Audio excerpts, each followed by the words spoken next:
గురువుగారు మీరు కేనోపనిషత్తుకి సంబంధించి చాలా చక్కటి వివరణ ఇస్తూ ఉన్నారు. ఇక ఇంద్రియాలకు సంబంధించి అయితే చాలా అంటే చాలా చక్కటి వివరణ. నిజంగా ఆ వీడియో చూసిన ప్రతి ఒక్కళ్ళకి అనిపిస్తుంది. ఇక నుంచి మనం భగవంతుడిని చేరుకోవాలంటే ఏం చేయాలి అనేది. సో, ఇప్పుడు ఒక విషయం చెప్పండి.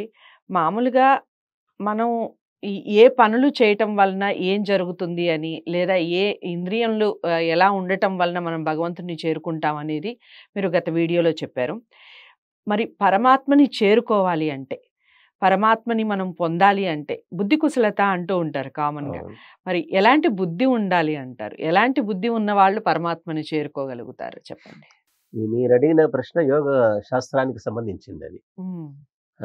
యోగః కర్మసు కౌశలము అని. హ్మ్.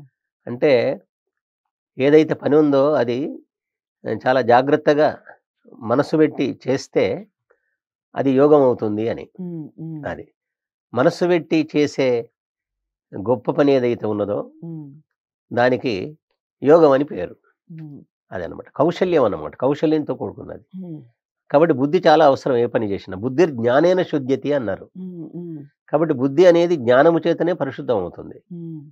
మనకు తల్లిదండ్రుల ద్వారా జ్ఞానం వస్తుంది. గురువుల ద్వారా జ్ఞానం వస్తుంది. పుస్తకాల ద్వారా జ్ఞానం వస్తుంది. ప్రపంచ పర్యటన చేయడం వల్ల జ్ఞానం వస్తుంది. కానీ కూర్చొని తినడం వల్ల జ్ఞానం ఏమి రాదు. ఒళ్ళొస్తుందంతే. శరీరం పెరుగుతుంది. ఓకే. అంతే. ఏమీ హ్మ్. రాదది. హ్మ్. అయితే ఇక్కడ మనకు జాగ్రత్త అవస్థలో మనం భగవంతుణ్ణి తెలుసుకోగలుగుతున్నామా? హ్మ్. జాగ్రత్త అవస్థలో ఆయా పనులలో మనం నిమగ్నం అయిపోయాం. అవును. అట్లా. తర్వాత స్వప్నావస్థలో మనస్సు పనిచేస్తది. హ్మ్. స్వప్నావస్థలో గూడా భగవంతుడిని తెలుసుకోజాలం మనం. హ్మ్. ఏవో కలలు కంటూ ఉంటాం. హ్మ్. నిద్రావస్థలో ఇక చెప్పవలసిన అవసరమే లేదు. మనం మొద్దు నిద్రపోతూ ఉంటాం. అక్కడ గూడా భగవంతుడిని తెలుసుకోలేం మనం. కానీ తురీయావస్థ ఒకటి ఉన్నది. దానికి దానికి సమాధ్యవస్థ అని పేరన్నమాట. హుహు. అక్కడ భగవంతుని తెలుసుకోవడానికి అవకాశం ఉన్నది. హ్మ్. దానికి శుద్ధ సత్వం అంటే శుద్ధ బుద్ధి అవసరం అన్నమాట. విశుద్ధ బుద్ధి అవసరం అన్నమాట. హ్మ్. హ్మ్. పరిశుద్ధమైన బుద్ధి అవసరం అన్నమాట. హ్మ్. హ్మ్. ఈ బుద్ధి గూడా ప్రపంచ పదార్థాలన్నీ గూడా 3 గుణముల చేత సమ్మిశ్రితమై ఉన్నాయి. హ్మ్. ఇది లెక్క అన్నమాట. ప్రపంచ పదార్థాలన్నీ గూడా 3 గుణముల చేత సమ్మిశ్రితమై ఉన్నాయి. కూడి ఉన్నాయి. హ్మ్. 1 సత్వగుణం, 2 రజోగుణం, 3 తమోగుణం. హ్మ్. ఇక్కడ భగవంతుణ్ణి మనం తెలుసుకోవాలి అంటే తమోగుణం ఆవరిస్తే కుదరదు హ్మ్. కదా! తమోగుణం అంటే అజ్ఞానంలో ఉంటాడు వాడు. హ్మ్.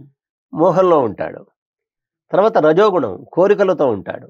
హ్మ్. రజోగుణం రజోగుణం చేత కప్పబడినటువంటి బుద్ధి చేత గూడా మనం భగవంతుడిని తెలుసుకోజాలం. హ్మ్. కేవలం సత్వగుణం గూడా పనికిరాదది. హ్మ్. ఎందుకంటే సత్వగుణం కలిగిన వాడు గూడా ఏం జేస్తాడు? నాకింత జ్ఞానం ఉంది. నేను ఆ పుస్తకాలు చదివాను, ఈ పుస్తకాలు చదివాను. నాకు ఈ డిగ్రీలొచ్చినాయి. నేను పెద్ద ఆఫీసర్‌ని అని వాడు హ్మ్. గర్వపడుతూ ఉంటాడు. హ్మ్. నాకంతా అది తెలుసు, ఇది తెలుసు అంటాడు. హ్మ్. కాబట్టి ఈ సత్వం గూడా పనికిరాదది. కాబట్టి శుద్ధ సత్వం గావాలన్నమాట. కాబట్టి హ్మ్. బుద్ధి శుద్ధ సత్వంలోకి వెళ్ళిపోవాలి. అంటే పరిశుద్ధమైన సత్వం. పరిశుద్ధమైన ఆ బుద్ధినే పరిశుద్ధమైనటువంటి ఆహ్, ఆ బుద్ధిని ఏమంటారంటే సాత్వికము అంటారు. హ్మ్. సాత్వికం అంటారనమాట. కాబట్టి ఆ సాత్విక బుద్ధి, సాత్వికతను అలవర్చుకోవాలి జీవుడు. సాత్వికతను అలవర్చుకోకపోతే అతడు భగవంతుని తెలుసుకోజాలడు. హ్మ్. అందుకే త్రిగుణాతీతుడు భగవంతుడు ఇక్కడ హ్మ్. గ్రహించవలసింది. హ్మ్. సత్వము, రజస్సు, తమస్సు ఈ 3 గుణములకు అతీతమైన వాడు.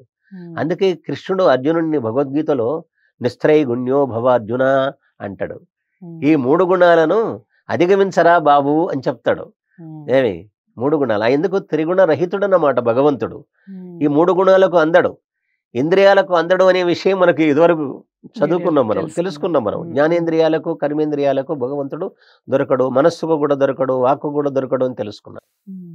ఇది యోగానికి సంబంధించిన అంశము అన్నమాట.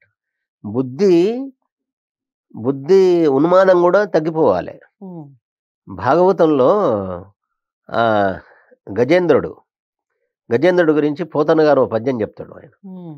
పాదద్వంద్వము నేలమోపి పవనున్ బంధించి పంచేంద్రియోన్మాదంబున్ బరిమార్చి బుద్ధిలతకున్ మారాకు హత్తించి అస్కేద బ్రహ్మ పదావలంబనరతిం క్రీడించు యోగేంద్రు మర్యాదన్ నక్రముపక్రమించే కరిపాదాక్రాంత నిర్విక్రమై.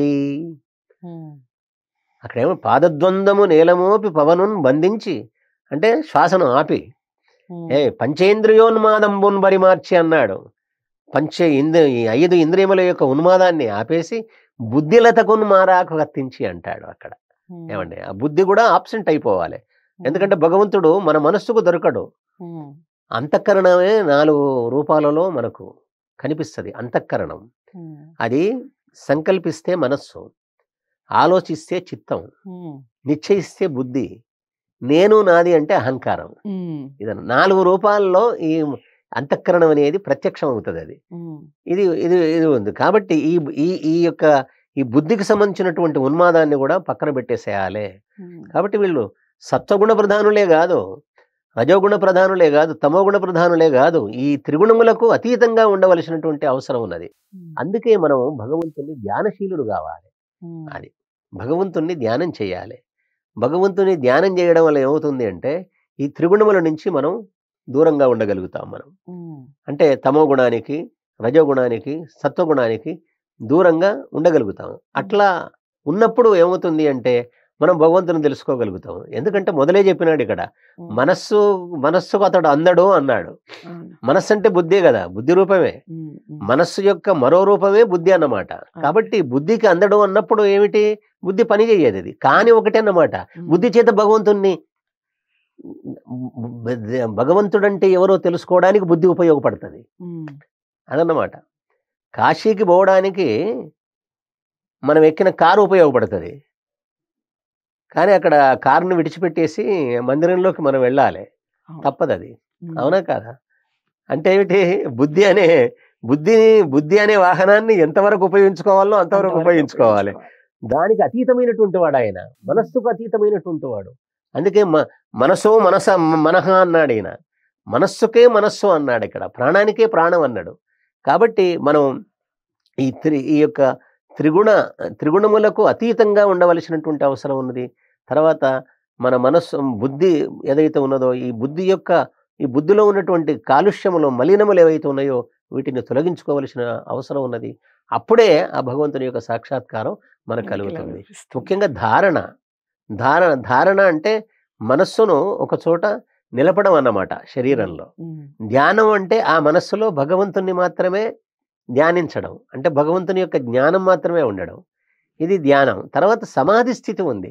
సమాధి స్థితిలో ఈ ధ్యానం ఉండదు, భగవంతుని ధ్యానం చేసేది ఉండదు, భగవంతునితో కలిసి ఆనందాన్ని అనుభవించడమే అన్నమాట. ఎవరైనా అతిథి మన ఇంటికి వచ్చినప్పుడు అన్నం తినడానికంటే ముందు ఎన్నో ముచ్చట్లు పెడతాం. తినేటప్పుడు ముచ్చట్లు ఏం పెడుతున్నావు, అన్నం తినండి అంటారు పెద్దవాళ్ళు. అది బాగా ఇది యోగానికి సంబంధించిన ఒక మంచి ఉదాహరణగా అనిపిస్తుంది నాకు. ఏమండి, మీరు అప్పటిదాకా ధ్యానంలో ఉన్నారు, మీరు భగవంతుని యొక్క ధ్యానంలో ఉన్నారు, కానీ సమాధి స్థితిలో ధ్యానం అనేది ఉండదు. ఆనందాన్ని అనుభవిస్తారు, ఆ భోంచేస్తూ ఆనందాన్ని అనుభవిస్తారు, భగవంతునితో కలిసి ఆనందాన్ని అనుభవిస్తారు సమాధి స్థితిలో. అటువంటి సమాధి స్థితిలో ఉండి ఆనందాన్ని అనుభవించడానికి ఏదైతే ఉన్నదో ఈ బుద్ధి, ఇది పరిశుద్ధమైనటువంటి బుద్ధి అవసరం. ఒట్టి ఈ బుద్ధి కాదు, ఇది పూర్తిగా శుద్ధం కావాలి.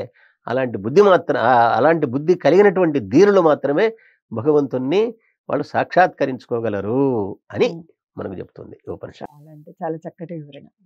ఎలాంటి బుద్ధి ఉన్నవారు భగవంతుణ్ణి చేరుకోగలరు అనేది వీడియో ద్వారా తెలుసుకున్నాం కదా.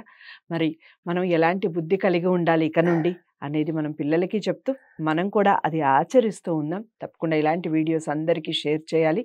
ఉపనిషత్తులకు సంబంధించి మరింత వివరణ తెలుసుకునే ప్రయత్నం చేద్దాం తదుపరి వీడియోలో. లైక్ చేసి షేర్ చేయండి, ఛానల్ని సబ్స్క్రైబ్ చేసుకోండి. నమస్తే.